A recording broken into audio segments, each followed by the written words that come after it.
The snow began to drift in the air, tiny powdered flakes lightly patting the already packed pavement while you stood before the large Christmas tree in Musatafu City Park. It has yet to light up for the night to come, still colourful amongst the white landscape with its large strings of tinsel and the assortment of baubles that hung from its laurels of all sizes. It wasn't a new sight to see, but it felt different now, with Denki Kaminari by your side, his arm holding yours and clasping his hand with your fingers. Intertwined within the warmth of his palm, you felt the cold touch of his thin ring that dulled a little in the snow, but it was a comfort, still unimaginable to believe that the both of you were together in matrimony. Are you sure about cancelling your friend's Christmas get-together? You asked, still eyeing the sheer expanse of the city's Christmas tree. Yeah, I got a call from Shinso that he needed some help. Either way, we could pop by for a quick hello, explained Kaminari, his smile warm at the mention of his friends from you. It was a whirlwind over the course of your kidnapping. But now on this Christmas holiday, Kaminari felt proud that you had been accepted as part of his life and his loved ones as well. Despite the awkward first encounters and the level of trust due to your checkered past, it was a hurdle that he was relieved to have passed by. You doing okay? He asked, wrapping his hands around your fingers. The cold not getting to you? I'm alright. You chuckled inwardly, laughing at his overly caring nature. You would never have guessed how much of a worrywart he was, but over the course of these past months, he was dutifully watching out for you, more so now as his spouse rather than the bodyguard he was assigned to be. That kind of life disappeared in a blink of an eye, knowing of the uncertain climate amongst the pro-heroes and the Heroes Public Safety Commission, now no longer in action. The soft melodies of carolers caught your ear while they stood by the tree, singing to their heart's content in the soft snow. It reminded you of that one time you joined in song along with one of Kaminari's friends, having met her face to face for the first time amongst other firsts that night. So long has it been that you enjoyed the gift of song, soon humming softly along with them in the dimming light of the sun setting. Kaminari smiled warmly at yours, enjoying what the city had to offer during the Christmas holiday.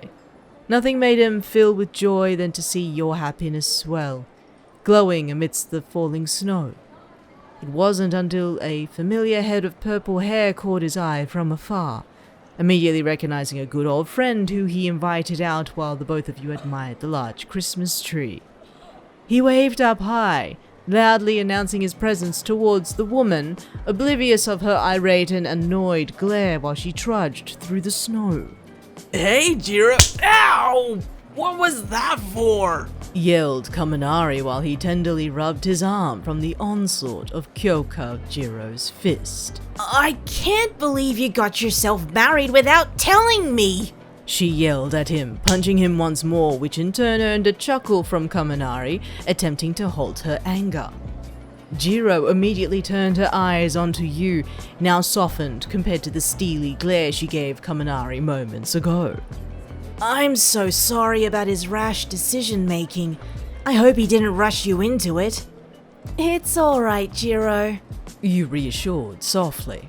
In fact, it went by so fast that it didn't hit me until a week later. Ow! Exclaimed Kaminari, rubbing the same spot Jirou seemed to hit every time. You owe them a real wedding at least. She barked, pointing a finger into his chest, almost threateningly in his face. No, really, it's fine. You harked with a panic, hoping that alone would calm Jirou's upsetment over the ordeal. I agreed to it. It was all consensual. You eyed the both of them, finding they glanced in your direction while they stood in frozen time. Jirou eyeing you suspiciously, while Kaminari was wide-eyed in shock and panic at once.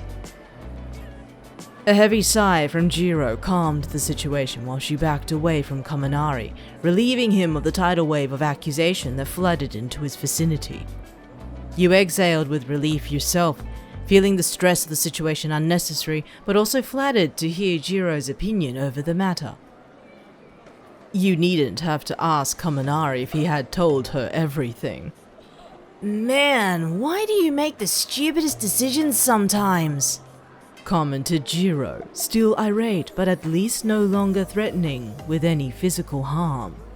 Didn't you consider what everyone else would have thought? Or at least would have liked to be a part of it? Yeah, I admitted it was a knee-jerk reaction, but for good reason! He quickly piped, realizing how his answer sounded. With everything going on, I thought it was safer this way. You stared at him, inquisitive and a little surprised by his simple answer, while Jirou sighed deeply in slight surrender. Yeah, well, next time, if ever you decide to renew or redo your vows, can you invite people? Demanded Jirou, her expression hurt but also hopeful for Kaminari's agreement to her request. He smirked a little, but it turned to a playful grin. You can count on it. He agreed, soon finding that smile back on Jirou once more. Watching the two bicker and make up so easily made you wonder about the type of friendship he shared with the musical pro hero. It was already a deep connection they shared, one that you were envious to see, but not because of Kaminari himself. The bond he shared with his friends, despite the ludicrous encounters and some harsh words between them, was still fueled by respect and love for each other.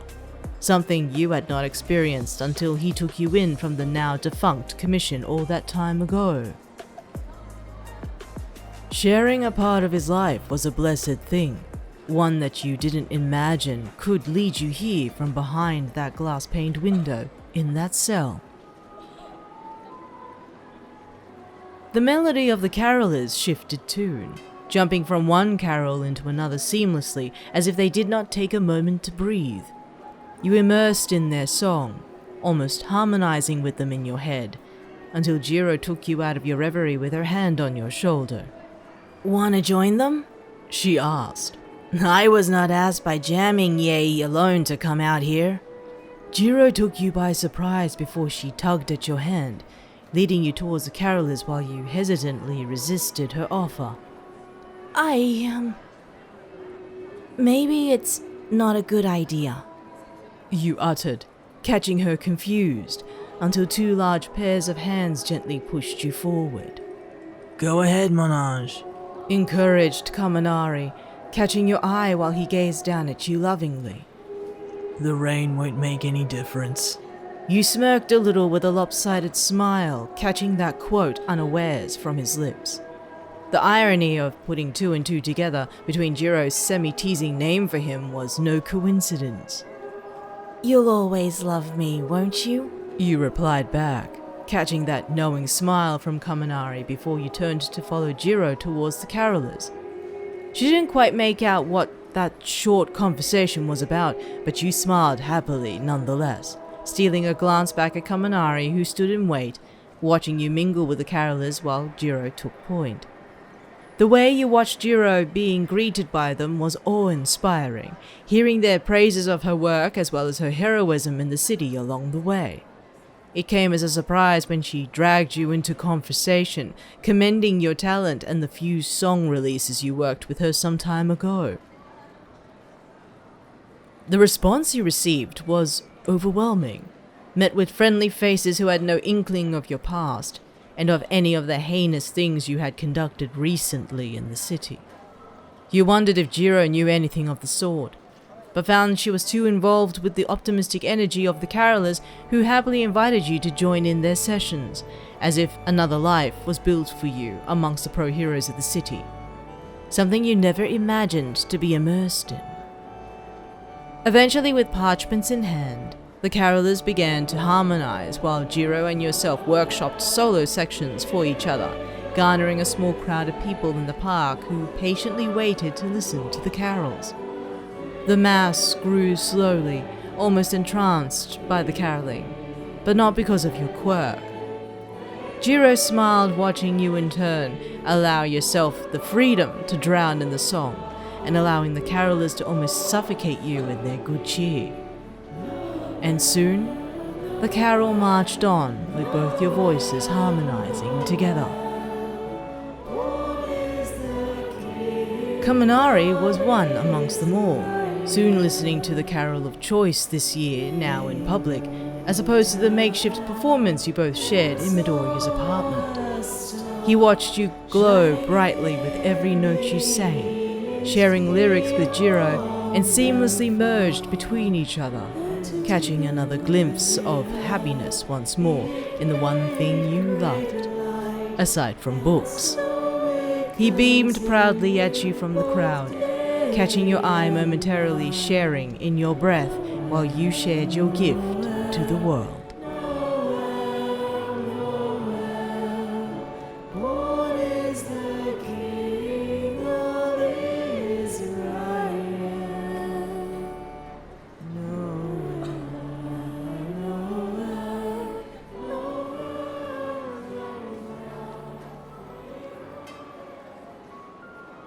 The caroling was met with an end once Jirou bade her farewells, learning that both Kaminari and yourself were not attending Kirishima's get-together Christmas bash that she was heading off to.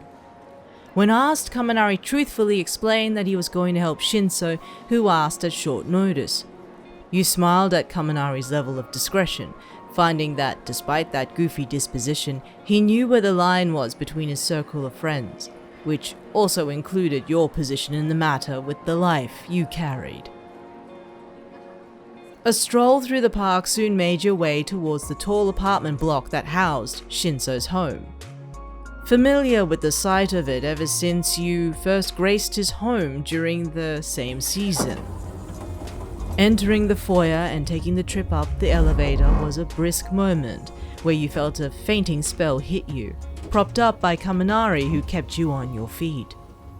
The moment passed by quickly, but it wasn't without a smile between the both of you, confident in seeing that Kaminari knew the tells of your circumstances. Shinso's door was soon before you, watching Kaminari knock on it with a light tap and a rhythmic beat. For a moment, you both heard nothing, until a patter of feet quickly made for the door, swinging it open to reveal a very frazzled-looking Shinso. Kaminari stared at him, a little concerned over what seemed to be a more exhausted look on the man's face. One that Kaminari couldn't believe was possible. Hi? He greeted, unsure what to make of Shinso's ragged look. His eyes met that of Shinso's deep purples, almost pleading for some help if one stared long enough to see. I need, some advice. He slowly uttered with a low drawl, turning his eyes on you. Even you could hear the exhaustion in his voice without having to even see him, yet those pleading eyes spoke volumes before you would utter a question as to why. A loud retch echoed from Shinso's bathroom, an empty heave by the sound of it that you recognized all too well.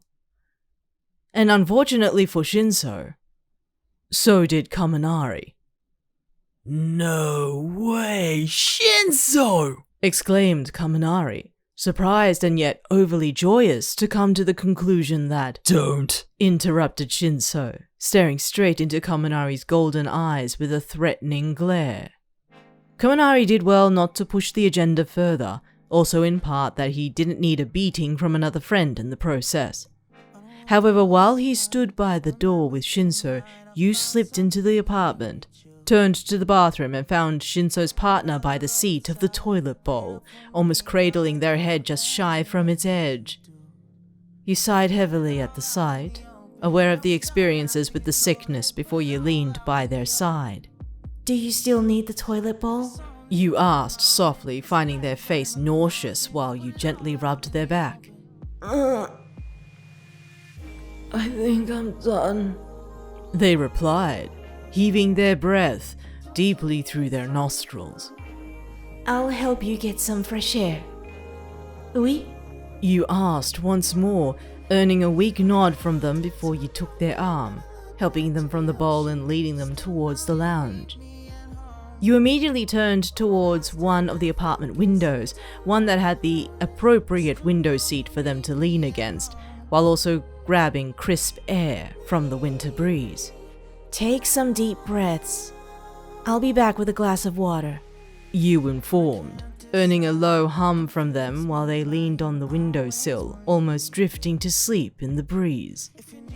You rubbed their back once more, hoping that would calm the nausea while you glanced towards the men, now with the front door shut and standing by.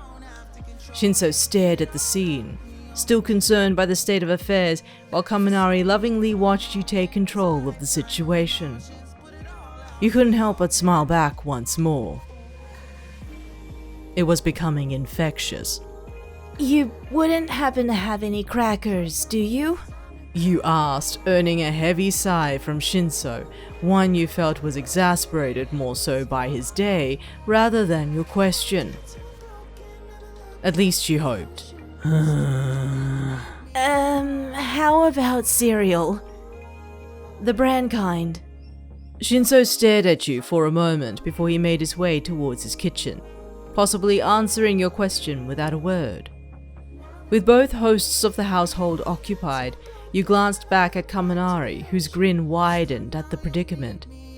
There was some cheekiness in that grin of his, most probably due in part for a former conversation both he and Shinso shared some time ago.